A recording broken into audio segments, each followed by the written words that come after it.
views and comments of the hosts and guests are not necessarily those of the station. Hello, Philippines. This is LeCain with World News Jam. We bring you the most interesting stories from around the world each week. We just don't give you the news, but we tell you the story behind the news, as well as read and answer your questions in an entertaining and easy to understand way. So please join us on DZRJ 810 AM Radio Bandito TV and get yourself updated with all the interesting news of the week from around the world right here on DZRJ's World News Jam. Watch and listen to World News Jam, Saturdays, 7 a.m. to 8 a.m. Airing on Sky Cable Channel 224 and on all DTT boxes. Simulcasting online on Facebook and YouTube. Listen and watch on your mobile devices. Just search DZRJ Radio Bandido.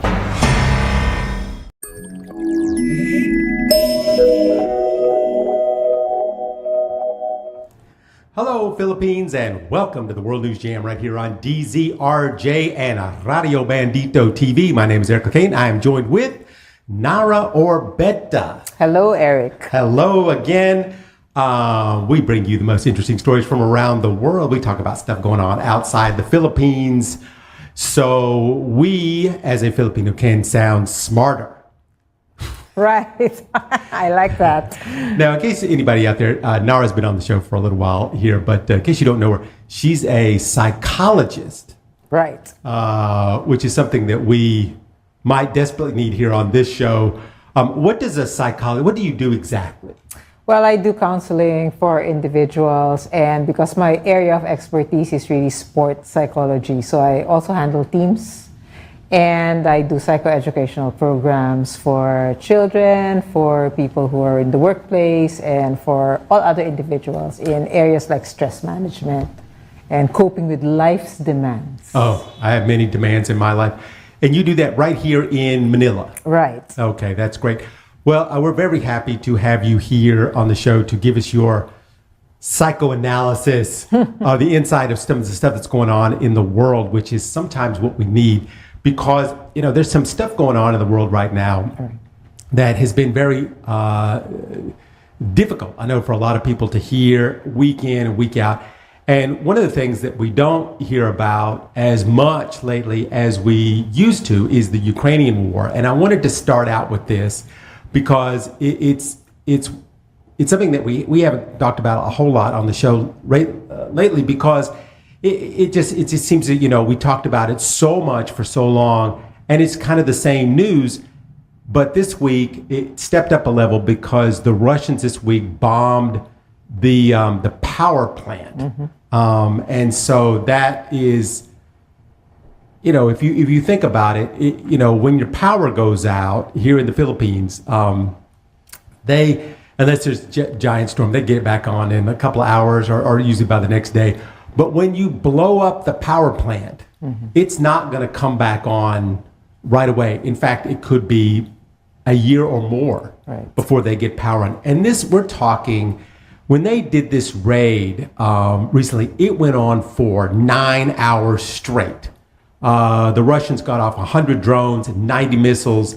And this just came after another attack, where they had 188 drones. And these drones are these unmanned flying missiles, which they can control, and they just fly over, and they either fly straight into something, or they drop a bomb, or they shoot a missile, and they're very hard to deter. Right. But that has put 1 million people without power. Right. And so that's one of the big issues that's going on there in Ukraine. And, you know, psychologically speaking, if you're a Ukrainian and you have been listening to air raid sirens going off and on, you know, week in and week out, like I said, we haven't talked about it as much, but they go through it every day. Right. And, you know, now your power is out. So, you know, not only are you waiting for, you know, more missiles to come in, but you're in the dark and you can't use your phone. Because all the power's out. So it must be really taking a toll on their psyche. Right. I was thinking about that because, like, you know, you mentioned the Philippines. If you run out of power here, right, December is kind of like a cold, relatively cool season here in the Philippines compared to maybe other seasons. But in the Ukraine, that like you're going to be facing a brutal winter, right? Oh, Usually. it's freezing there now. It's freezing there Yeah. without power. I mean, that's just life-altering and life-changing, right? And but that's the physical impact and the life impact. But like the psychological impact is even worse, right? Because you're just like all of the uncertainty and like trauma that you're going to be experiencing is different. It's hard to imagine what those people are going through there in Ukraine, much less the soldiers. And that's another problem that they've talked about now is the sheer numbers that the Russian military is able to put up. And there's this talk constantly about the Russian military losing 1,200 soldiers a day. Wow. Like they're 1,200 soldiers are dying daily. This is not counting the ones that are injured. These are the ones and it's hard to fathom that many soldiers. But the Russians have so many soldiers and they don't really seem to mind losing that soldiers. Now the Ukrainians, who do not have anywhere near the force of that, they don't quite have the tolerance for letting their soldiers die. So they will pull back, whereas the Russians won't pull back. They'll just let them die, and then they'll bring in another wave, and then they'll shoot them. They'll shoot them. I mean, because Ukrainians have drones too, because they have the United States backing them up. And I think that's a lot of times the Ukrainian soldiers. They just, it's like, if we stay here, we're going to die. Even though we have really given them incredible amounts of losses, there's a whole nother brigade coming right behind them. And, they also have to think about, supposedly there's a lot of anxiety going on about what the upcoming United States president is going to do. And, because he has said many, many times already that he is going to allow Putin, first he said, allow Putin to do whatever he wants to do. But then they said, well, we're going to broker a deal. But any deal that they broker is going to have to be giving up part of the Ukraine. And they know that if they give up part of the Ukraine, there's a good chance that Putin will try and take all of it. So if you're a soldier, there, and, here again, they send in missiles and the Ukrainian, anti-missile defense goes off and it shoots them down. And then they immediately shoot in, another set of missiles and then another set right after that. And it's unstoppable. Constant barrage, right? Yeah. I mean, it's unstoppable. And I can't even imagine being, one of those Ukrainian soldiers because you're like, hey guys, if we stay here, we are definitely going to die. Whereas the Russians, if they turn and run, then the Russians will shoot them. So they know they have to stay there. They know they're going to die. I mean, most of those Russians, they go in, they know they're going to die. But that's the part of being Russian. If there's 1,200 Russians dying a day, there will be the next. So your chance of dying that day is like 1 in 5. But I'm thinking about like what the psychology of being a Ukrainian soldier must be like. Right. I can't imagine the everything that they must be going through. I mean, like PTSD must be a real thing with them, right? Post-traumatic stress disorder, and they're not even they're in that disorder in a way every day. And being told you need to hold your ground. Right. Do I want to hold my ground and most likely die, or do I want to turn and move back? And that's part of the reason why lately, if you've been following what's going on over there, the Russians keep advancing. Before, they were really holding them back. But there's only so much you can take. And I think that's why the Russians have been advancing. And this is one of the things that they've talked about openly on television in the Ukraine is we need to be very careful what we say about the upcoming American president, because we don't want him to make him mad at us for saying anything, because our lives really depend on what he does. Right. If it wasn't for the United States, they would not be able to fight Russia at all. And that brings up, what are the Europeans going to do if the United States decides to no longer support the Ukraine? Here again, Putin just recently said, because Ukraine fired some U.S. long-range missiles into Russia. And so the stakes are already going up. He already said, if this happens again, I don't mind using my nuclear weapons. Right. And, not to keep going on, but the fact that North Koreans are now on the ground in the Ukraine. So what does that stop from having the South Koreans come and fight for the Ukraine? What is that going to mean if the South Koreans get involved and then NATO gets involved? And this is what everybody keeps talking about, that World War III is coming. Yeah. And I don't want to spook anybody or start thinking this hyperbole about stuff that's might possibly could happen.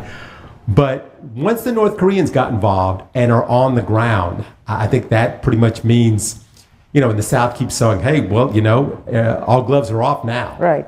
Yeah. So, and well, Putin said that he's an intelligent and experienced president.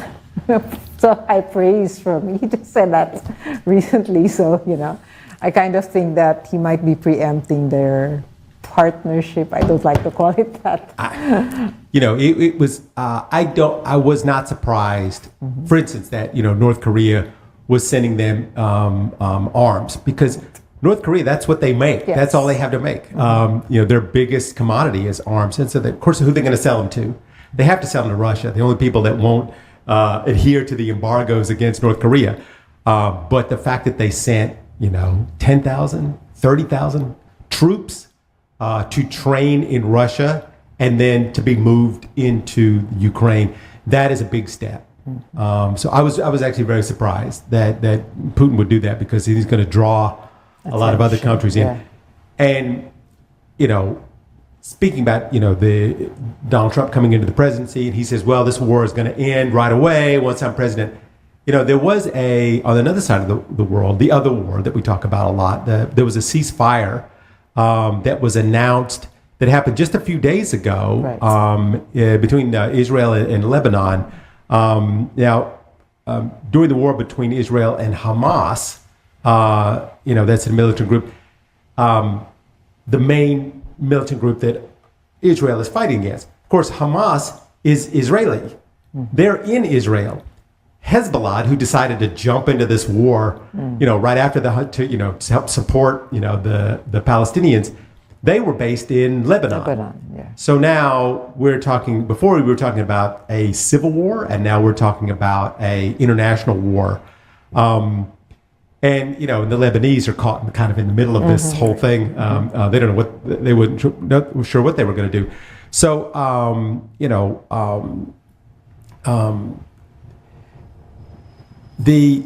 when the Israelis decided, when Hezbollah said, all right, we're going to send some missiles into the West Bank, and then Israel said, all right, you're going to send missiles into here. We're going to attack you, but we're going to do it on the ground. And then they went into Lebanon, and they just started blowing up everything. And they killed a whole bunch of the Hezbollah leaders. I think almost all of them. Yeah. And, so Hezbollah had to regroup. And then, Iran says, well, if you keep doing this, we're going to fire missiles at you. And then Israel says, well, we're going to fire missiles at you. And then, now we're escalating to the point where the U.S. and France said, all right, guys, we need to do something here. We need to chill. We need to we need to chill out. And so the United States and France jumped in and said, let's have a ceasefire. And everybody kind of wanted this, I think, because first thing, Hezbollah was not originally the aggressor. It was Hamas. That's who they're supposed to be going after. And instead, now they've gone into Lebanon. And Lebanon, of course, does not want the Israelis there. So they came up with this idea. And if I understand it right, Israel will pull out of Lebanon completely. And Hezbollah will move back behind the Litani River. And then the Lebanese army will come into that space where they've been fighting. Okay. And that's supposed to happen for 60 days. And also the UN, 60 days. the UN peacekeepers will be there and trying to like keep the peace and everything. But the thing that's happening is, of course, now the Lebanese people can come back. They can come back to their homes. This is a big area. This is a huge area. So all these people who lived right on the border, they can come back to their homes. What's left of their homes? The Israelis came in and blew everything up. Right. So that's a big problem. And then on the other side, the Israelis, they can come back to their homes in the West Bank, which is not even really supposed to be there. But their issue is they don't believe that Hezbollah is gone. They believe that They'll be hiding. they're hiding. Yeah. They're hiding. So anyway, that's where we are now. In this thing. Do you think, I mean, it's supposed to be a ceasefire for 60 days, and then after 60 days, we'll take another look at it, and maybe everything's calmed down and everything's fine. Do you think they will get to 60 days before somebody shoots a missile at somebody else? I don't think so, actually. Okay, granting they do the real ceasefire for 60 days, do you think that it will broker a longer term solution? Because, I mean, so it's just like a Christmas break, if you think about it, right? Then, like, after 60 days, back to the fighting. Is it going to be that? I mean, I often wonder if Netanyahu's going to go, only 2 more days to go, Yes, exactly. and then we can start blowing up more stuff over or in I'm Lebanon. just going to regroup and then, like, come back stronger, just, like, do everything, in one go after. I mean, Are they committed? Like, are they committed to longer term solutions? I think, what's going to be interesting is at the end of 60 days, there's going to be a new U.S. president. Okay, yeah. And that U.S. president, if you look at the people that he has put in charge of the, the Israeli conflict, they have, they don't feel anything for the Palestinians. They are all Israel all the way. And so I wonder how this is going to play out if, Netanyahu decides to, all right, we're going to go after them again because they believe, we gave Hezbollah a chance to regroup, and now they've gotten some more shipments of missiles in from Iran, which whether they have or not, Israel will just say it. Yeah. They'll just, just say it anyway. Yeah. And that would give themselves a reason for doing it. And if the United States continues to support Israel, continues to send them military equipment, I could see Israel going, well, we have a reason, and then go right back to bombing Lebanon just like they were before. Which I wonder how the Lebanese government is going to handle this, because what they've done, they moved 5,000 Lebanese troops into that kind of no man's land, the southern part of Lebanon. So I wonder how they would handle it, if Netanyahu, because here again, I've said this before multiple times, and it's not like my opinion. This is something that everybody says. Netanyahu needs this war to continue. Yes. If he's going to stay in power, and these, the right wingers there in the Israeli government, they were very much against this ceasefire. They didn't like. They said, well, this is not a good idea. All it's doing is giving Hezbollah some breathing room, and it'll give a chance to Hamas to do their thing, and they're all, make plans and things like that. So I don't. I mean, do you think that Netanyahu is just okay? He's like, all right, I'll swallow this one, but he just can't wait to start attacking them again. Right. Kind of think that that's kind of his personality, right? Like he kind of wants. Well, I'd be surprised if he really decides to commit to peace. I mean, they have said before, and this is part of Hezbollah. They're like, well, unless there is, the Palestinians can have their land back, we will never stop until every Israeli is dead. how long can this go on? Well, they've been doing it for, quite ever since Israel became, a sovereign country. And, can they continue to keep doing this? I don't see that they will ever stop. Right. Unless a bigger country steps in. And so far, the United States has been wary about stepping in on this, as well as all the other Middle Eastern countries. Because what side are they going to take? Right. They can't take Israel's side because they all hate Israel.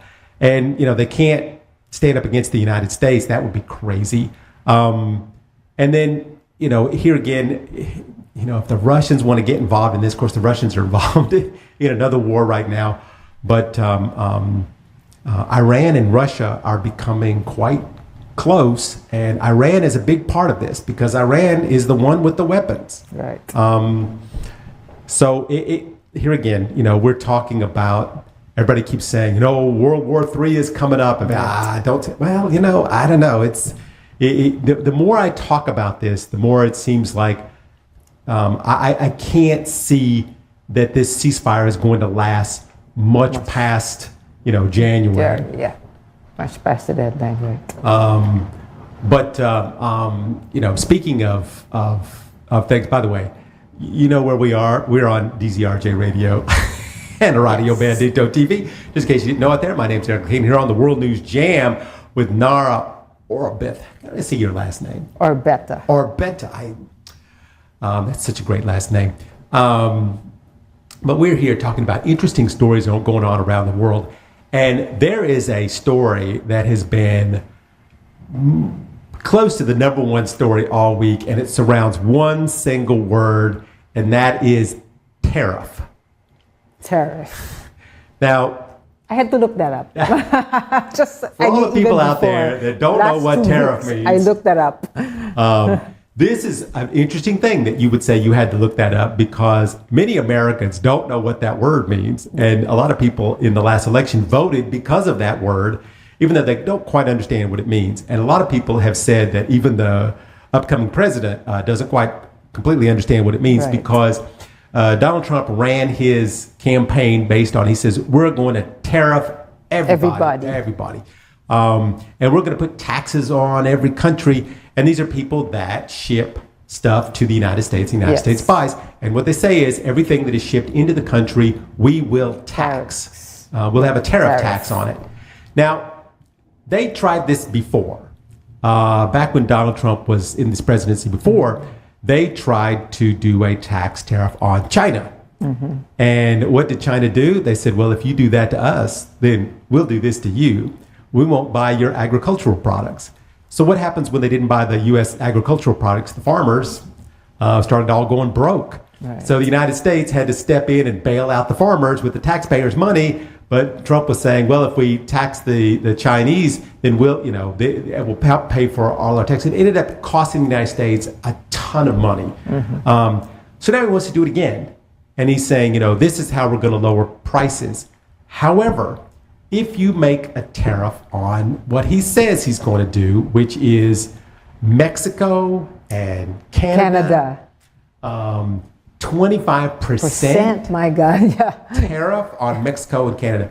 Well, we're doing this because, Mexico is letting immigrants come in over the border. They're letting drugs come in.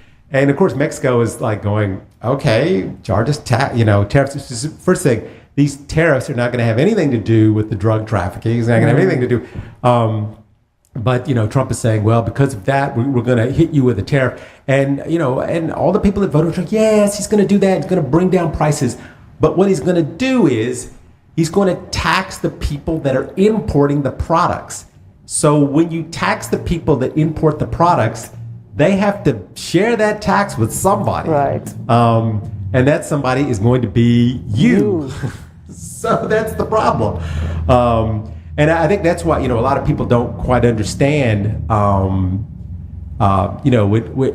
Mexico came out and they said, we don't really, it was very nonchalant. We don't care if you tariff us because we won't be paying for it. You will. And I've had this debate. I had a debate yesterday with another American about this whole thing. And, the issue is saying, we don't need this, we don't need that, we can do this ourselves. Why should we be buying European cars and Japanese cars? And I said, what you don't understand is that American cars, when they tax a European car, let's say, of equal, like two cars that are equal, and they tax the European car. Okay, well, now the price is going to go up of the European car. So, well, then people want to buy the American car. But what you don't understand is the parts in that American car are not made in America. Right. They are made in Mexico, and a lot of them are made in Canada. Yeah. So the price of that car is also going to go up. So now you got two cars that are going to be more expensive. Right. Now, not to mention the agricultural problems of all the stuff that they bring up from Mexico. And when you start looking individually at each one of those things that they bring up from Mexico, like grapes and oranges and guavas and guacamole, all these things. And I remember before when they had the guacamole scare. Right. Yeah, I remember that. The price went up. Avocados went up. The price went up. Like a little jar of guacamole was like $12. But I think that's what it might be coming if he's really going to do this.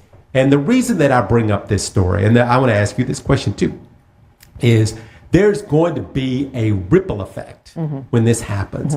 And you don't think that ripple is going to eventually find its way to Asia and to the Philippines. Now, the Philippines does not export that much to the United States, but man, everybody else does. Thailand, Indonesia, Thailand, Indonesia, Malaysia, they all have stuff that they export to the United States. And eventually, all this is going to ripple down, and to the point where I believe that if this really happens the way I think it'll happen, it's going to hit the Philippines as well. I kind of think that don't they realize that the whole world is interconnected nowadays? I mean, like small parts manufactured in other parts of the world make their way to the US, make their way to Europe, make their way everywhere, right?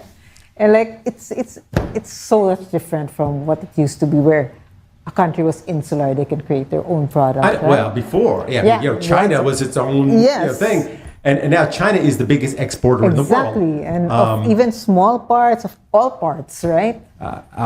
And when you start to think of it in that respect, we're going to put another 10% on China. China already has a huge tariff on it because Joe Biden left some of those tariffs in place after Trump left, and they have worked it out now. But you throw another 10% on $3 trillion, some ridiculous number that comes out of China.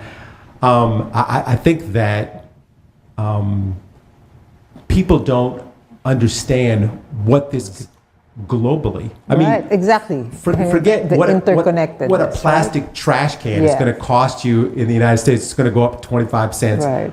But just when you start thinking about the fact that when you have a tariff like that against China, that Taiwan, even though they're their own sovereign country, is still part of China.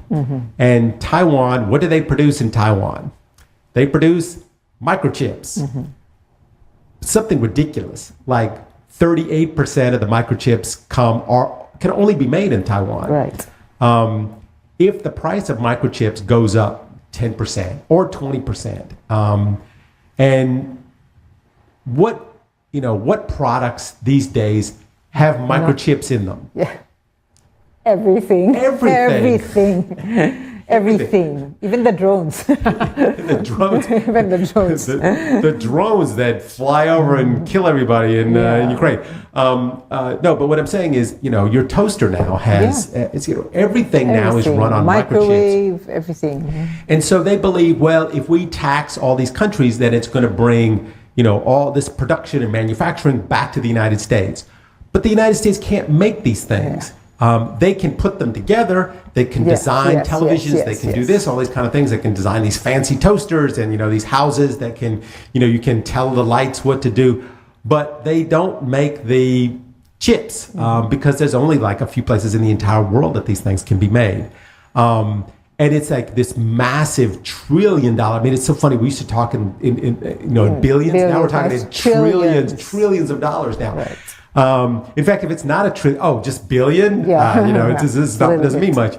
But I'm thinking that if they do what they are planning to do, yes, they will close the United States off, and will it bring manufacturing back to the United States? It's hard for me to say, to give my opinion on that kind of thing.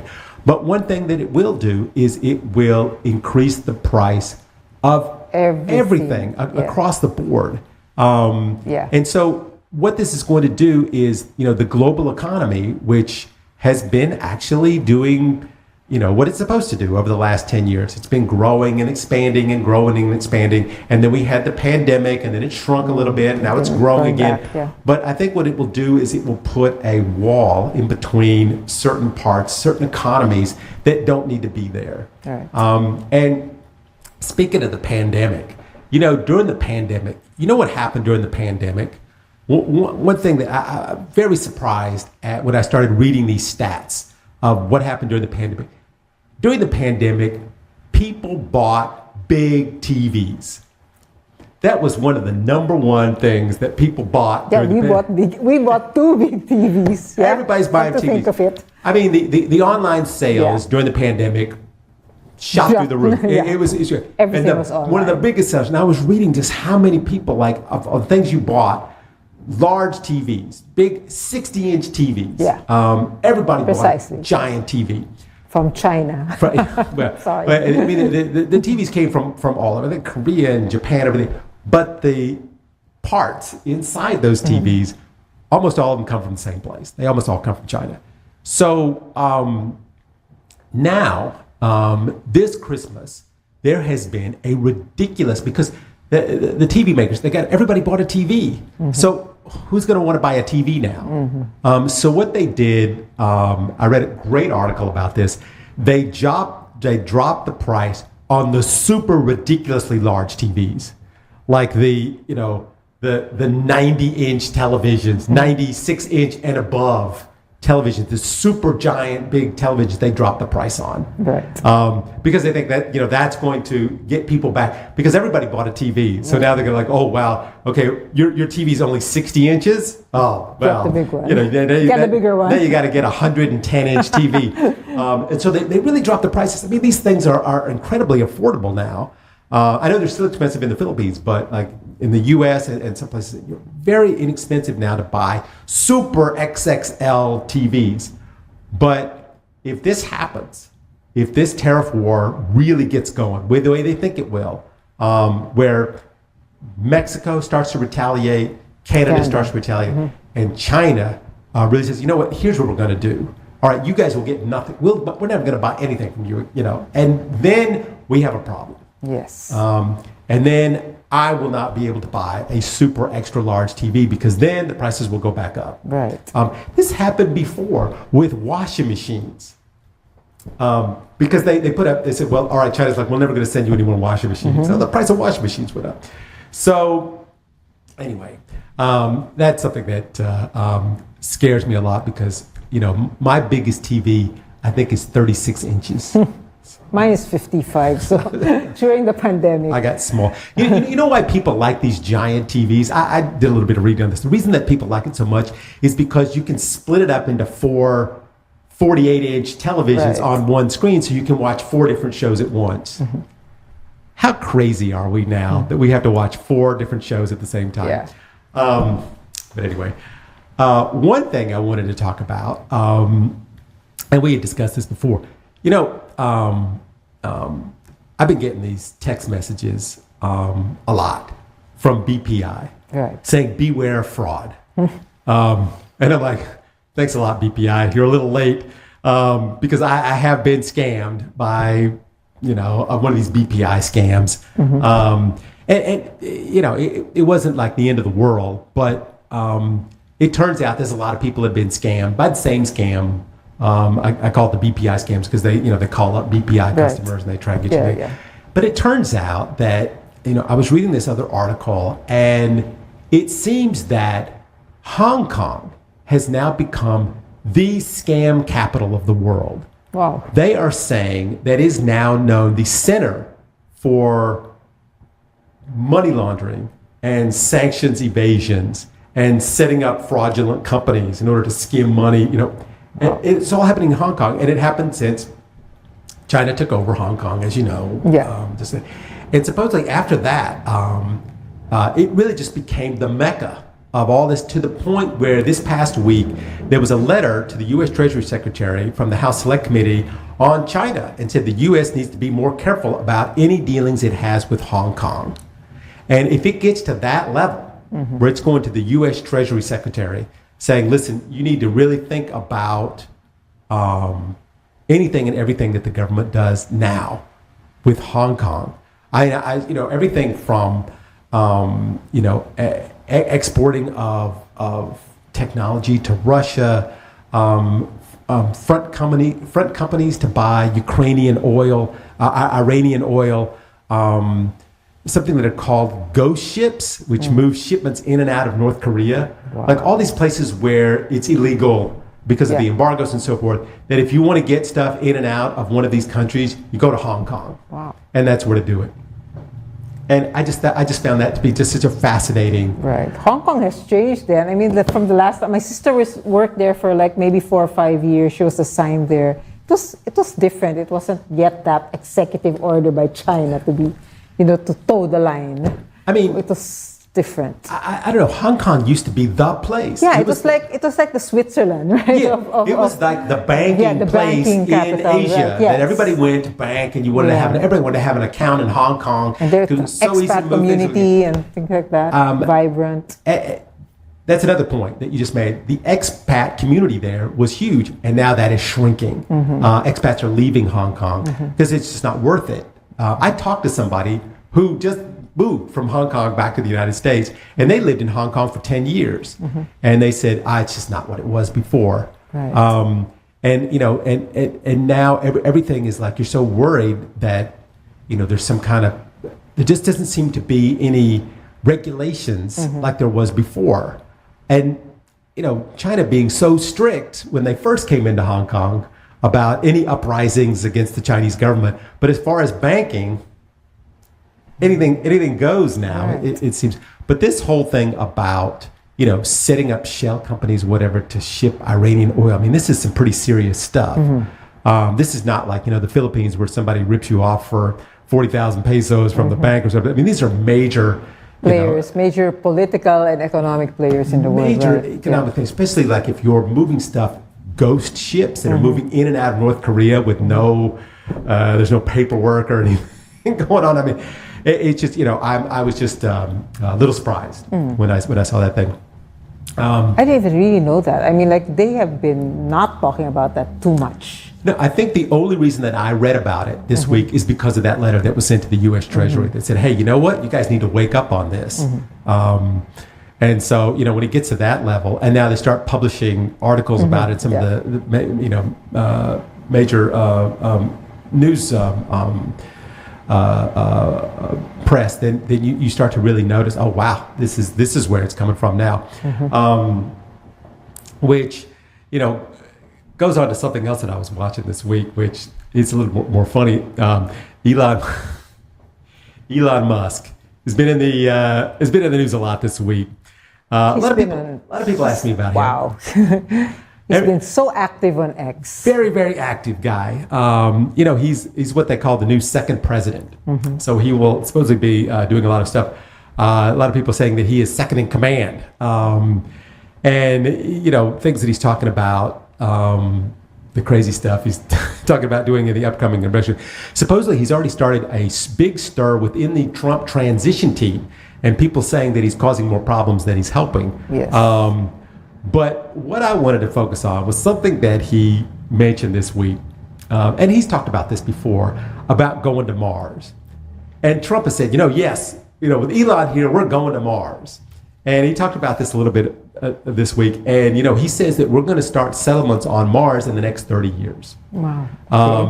Which, basically, we're going to ruin our planet. And so what we'll do is, once we ruin our planet, we'll just take up shop and do it at Mars. And so I kind of, I find this stuff fascinating. So I started looking into it. There was a book that came out that just recently won an award on moving to Mars. I think the name of the book is Can We Settle Space? Should We Settle Space? And have we really thought this through? And it sounds like really cool to settle on Mars. But this book actually takes a look at it, makes you think twice about moving to Mars. They describe it as like if you're on Earth, you're leaving your messy room and you're moving to a toxic waste dump. That's what they say it's like. Sorry, I have to laugh at that. Because Musk is talking about moving 1 million people to Mars within the next 30 years. And they're saying that's not possible in any universe. That's not possible. First of all, there's the issue of having babies. That planet is constantly being hit all the time, every second with radiation. And living in this low gravity environment, as we know from astronauts that have lived in space for like 2 months, 3 months at a time, your bone density drops. And they're saying the first thing that drops is the hips, because the hips are one of the biggest bones in the body. And so the hips become weak. So they are surmising that if you spend any major time on Mars, your hips would weaken. And if a woman had a baby after living on Mars for a while, her hips would most likely shatter. Wow. That's what this is just what they're talking about. And they're talking about this stuff called percolate. Percolate? I hope I'm saying that right. It's a substance that's all over Mars. It's everywhere. It's in everything. And it disrupts the hormones in the human body. Now, so we have to ask, what would this do over time to the hormones of a human body? We don't know, because why would we ever test something as crazy as this? Because we never thought about it. And everybody would have to wear a pressure suit all the time because of the thin atmosphere. There's these dust storms on Mars, which we just learned about recently, where the dust is like jagged rocks and broken glass, blowing at like hundreds of miles an hour. And they have these planet-wide dust storms of this stuff. So, they're just saying this is, if you want to use solar power, you know how hard it is to get solar power on Mars? You have solar storms there. It's not just solar power. I have a proposal for you. Why don't you send Elon Musk there by himself? Just you go there. You go there and you terraform or whatever you want to do there. I'm just looking at all these things. Mars is what, 225 million kilometers from Earth. The communication time, it takes a very long time for communication. If you had any kind of medical emergency or anything, it'd be very difficult to call. And it's all land. There's no water. The only water there is on the polar ice caps, and that's made of carbon dioxide. So, how would you get water? You'd have to bring water. There's just so many, the average temperature is negative 81 degrees. It's crazy. But I thought, one of the most interesting things is, if you land there and you set up a colony, is that your land? So if the United States, if Elon Musk were to go there and set it up, does that mean it's his? Yes. Does it mean it's his? It's just all these questions that you have to answer.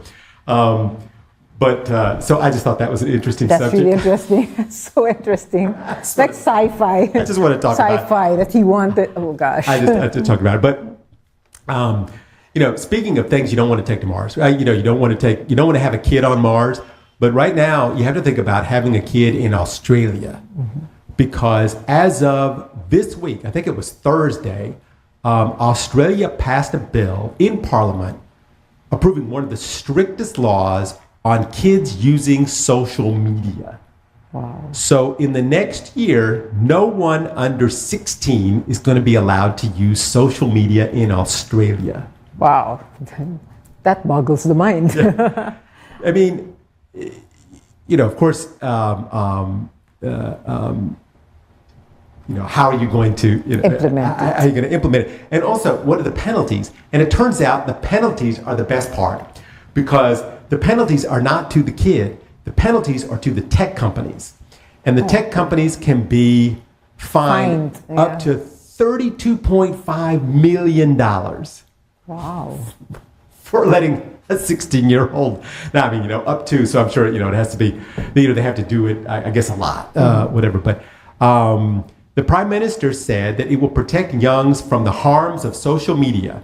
The bill passed the legislation by 34 votes. And it will be mostly for things that you have to have an account for. Right. Snapchat, Instagram. Instagram, Facebook, TikTok, Twitter, X, whatever.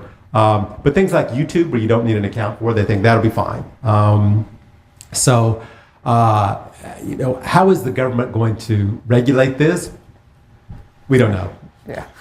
I can't imagine how they're going to do this. I mean, They said that there was approval rating, like for the law being passed, but it was passed pretty quickly, even if they've been talking about it supposedly for a month. Like in a week, it was passed. It was very surprising to me because I normally talk about stuff like this all the time, and then all of a sudden it just happened. Yeah. And I'm like, wow, okay, that was interesting. All of a sudden now it's banned. Right. And they tried this in the United States when Trump was president. He tried to ban TikTok, and it didn't work because we sue each other in the United States, and so they sued and it didn't work. But supposedly in Australia, this is going to become, and the reason that it's probably not going to get reversed is because a lot of people are for it. A lot of people believe that social media is bad for children. Do you believe social media is bad for children? During the pandemic, right? I was living with a 15-year-old during the pandemic, and it was like his lifeline in a way. I know that social media has ills, right? It's a boon and could be a bane, but like it was like his lifeline for reaching out to people. It was like for his mental health in a way, a distraction. So I kind of think that it's a difficult topic to just say I'm banning it all, right? It's modern living, right? How can you just ban everything? I think what's funny is I know a lot of parents. Yeah. I don't have any kids, but I know a lot of people that do have kids, and their kid is like whining and crying and screaming and blah blah blah blah blah blah, and then you just put that like phone or the thing right in front of them, and all of a sudden they stop. So I think. For some things, I guess, like, okay, I was talking to a friend of mine, and she was saying, can I ask you a question? You were a teacher before, and you're a psychologist. And I go, shoot, tell me. Grade 7, right? That's maybe 11 or 12 years old. They were allowed or required to do Instagram. And I go, why are they allowed Instagram in school by the teacher when they actually have learning platforms? And they say it's for pictures and things like that. And like, I said, you better ask the teacher what it's for. And the teacher sanctioned it, right? So, you know what I'm saying? Like, if they have learning platforms where they can share videos, make videos, do all of those kinds of things, why do they need Instagram? I understand that. I see it from that point of view. I mean, I know me, sometimes I will get caught in like death scrolling. Yeah, and I'll just death scrolling, and I'll just scroll. Same. And I think, a lot of times I think kids are wasting a lot of their brain power, and they're growing up stupid because they're just like, sitting there all day, like thumbing through things, and they don't want to go to school. They don't want to interact with other people. They just want to stay on their phone because that's where they're safe. Yeah. And I think at that point, you're right. Kids should at least have be forced to go outside and play and do something else. Do other hobbies. So I know but it's a help, right? It's also a help. It's modern living. I coached volleyball before, and volleyball players, during the time if they sit there, they just scroll and scroll and scroll and scroll. I'm like, in the locker room. Don't you want to guys, Yeah, I know. Which actually brings me up to one other thing, which I would like to talk about a little bit today. Which is a volleyball thing, which I love talking about volleyball stuff, but this is actually something that really not related that much to volleyball. But the playoffs in the United States for the NCAA National College Championships are being held now. And there's a problem. One of the teams, they found out, has a biological male on the team. And some of the other teams leading up to the championship have forfeited their matches against that team because they did not want to play against what they thought was a biological male. Now, supposedly, for this person has been playing on the team for year or two. And for the most part, nobody even on the team knew that that was a transgender. And then it was a mother that blew it open from another team. She's the one that sent an article in, and it got published. And then they found out that the San Jose team did indeed have a male playing on the team, a biological male. And there was a lawsuit filed by 9 players against the Mountain West Conference challenging the policy for letting transgenders play, saying that it's dangerous and unfair. And it went to court, and the judge ruled this week that she can play because they're saying, listen, she followed the rules. The rules say that you have to have a certain amount of testosterone in your body. She had that. She had already been playing for, on the team for, a year and a half or 2 years or something like that. And she played through the whole tournament. And now all of a sudden, right at the championships, you're going to tell her that she cannot play. And the judge ruled for the transgender. So what are your thoughts? This is a very tough thing. And I've talked about this before on the show, that I think that if you are a, transgender and you have changed before you hit puberty, then you're okay. You're okay to play even if you were born as a man. Because when you're growing up, boys and girls are the same strength. In fact, girls are stronger than boys up to a point. But then the question is, who's going to let their child do a gender transition before the age of 12? So it's kind of a catch-22. Right. Now, once they have already developed, and they're 18 years old, and then they want to go backwards, it's tough. It's tough then. Yes, you can lower the testosterone in your body, but you still have the skeletal structure. Yes, and the testosterone already changed. Of a man. Yeah. And your physical being. One of the people that's part of the suit was on the team of the player, which makes it even more, awkward, I guess, as you could say. That the setter on the team was like, we know that she's on the team, and she says, I've never seen anybody hit the ball that hard. And I don't want to get a concussion. Now, there's a little bit of stuff screwy with that statement, because if you look at the stats, if it was a real man, the stats would be higher. Right. Her stats are good, but they're not. They're not off the scale good. And I have watched. I've been a part of volleyball for a long time. I've been a part of women's volleyball. I have seen women that can hit, because women play against men all the time. That's how you train. You train against men. And I have never seen anybody hit in the head so hard it caused a concussion. I don't know how you could do that. I guess you could fall on the floor and hit, but nobody's ever hit a ball so hard. Now, I've seen people get noses broke before, but from looking at the stats of this person, it looks like they're hitting at the speed of a woman, but yes, their transition started, I'm assuming, we don't know who it is, although now they have gotten cameras on that team. They know who it is. They know who it is, but they won't say who it is. But I it's one of those things, at this point, I've always been against transgender, especially with the swimming person, which I thought that was ridiculous, with the weightlifting, with the martial arts, UFC fighting, anything sports, like that. I've been very. Here's one where I'm like, it's a tough call. Yeah, for volleyball, like, does it really? I mean, I know. I watched my brother was in volleyball in varsity college. Like, my sister is also in volleyball, and she says, I don't like watching the men's team because it's always dead. Like, just fight. It happens too fast. It happens too fast. Right? And the women's is more back and forth. And I've said that before. Women's volleyball is more interesting. And you talk to, and I've been a volleyball coach for many, many years. It's two different games. Yeah. The guys hit the ball at extreme, they jump way higher. Yeah. The net is much higher. It's a whole bunch of different, it's totally different rules for men's than there is for women. However, there are women who are 6'5", 6'6", who can hit the ball just like a guy can. This particular woman doesn't seem to be that. She seems to be, similar to hitting at the power of a woman.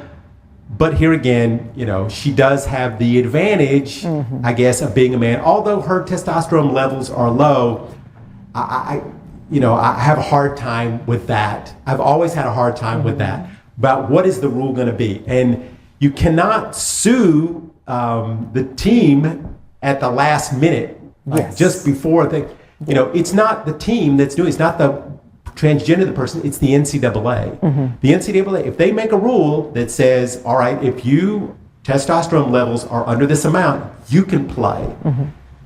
So now you say, well, we don't like it. We're going to forfeit our match because we don't want this. But she's been playing the whole season, and you didn't say anything because you didn't even know until this mother pointed it out. Right. So I don't know. Yeah, I don't know. I mean, like, it's even in the psych circles, sports psych circles, tough debate. And I know this is not going to be the end of it. Yeah. We're going to be talking about this again. I'm sure it's going to come up in, every couple of months. There's a lawsuit somewhere.